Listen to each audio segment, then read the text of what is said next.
Hi, everyone. My name is Nesley Bravo, and I am our Senior Manager of Education Strategy at CCR.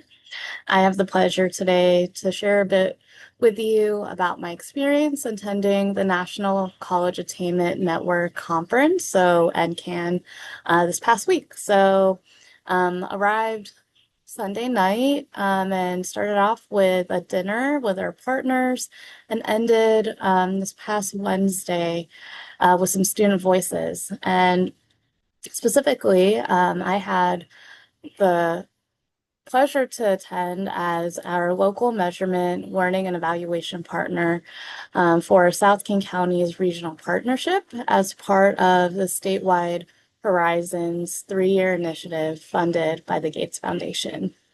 And as one of the 4 Horizons regions in the state, our South King County partners include Federal Way Public Schools, Highline Public Schools, Highline College, and Tooele School District, with a focus on ensuring our young Black men have access to equitable post-secondary advising. And so here to share my experience. Specifically, NCAN this year was celebrating 30 years in NOLA, so it was a very fun time. And I specifically wanted to highlight some of the sessions I went to that have stuck with me.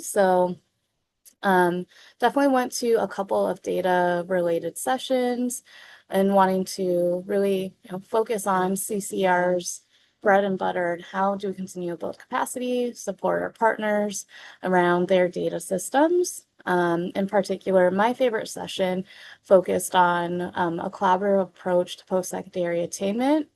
Work that folks at Syracuse and New York were doing around creating bridges to barriers using a backbone model. And it reminded me of the work that we're doing with Horizons and also with our community practice partnership. So some of our efforts at CCR as well.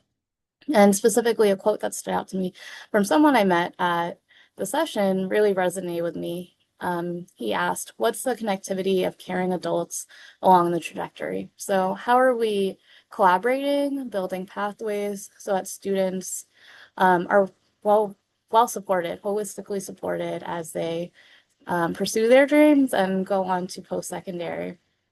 I actually was also able to see the work of our Horizons partners in motion. I attended Highline Public School session.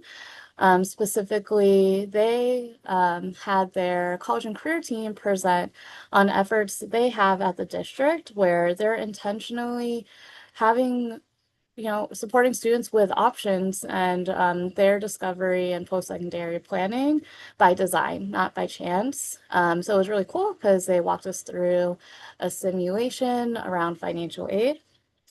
And then I attended another session and a couple others just generally around college and career, making sure that we're staying up to date around like financial aid with FAFSA opening next month, so that we're also able to support our partners as they navigate the front lines of supporting their students with that work. So as I mentioned, it was NCAN's 30th anniversary, and it was a very fun time.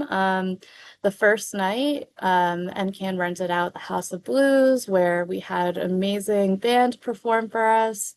And on our way to the House of Blues, there was a second lined parade. So that was really cool to experience as well.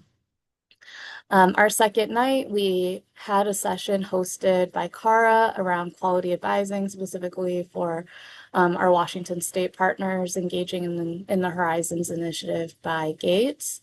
And honestly, that was one of the best meals I had at August. And in general, the experience being at NCAN was such a gift and being able to connect with our partners in sessions and out of sessions beyond the meeting times that we have that feel crunched, but there's some spaciousness during this conference to connect with others. So I am grateful to Dr. Cook for inviting me to this conference as our backbone. As you can see us here having a fun time at the House of Blues, and to Gates for sponsoring this opportunity. And so really excited as we enter year 2 of our work to be together with all our partners who you could see here. our South King County region. So thanks for joining me on my recap and some of my reflections as I think about this past week.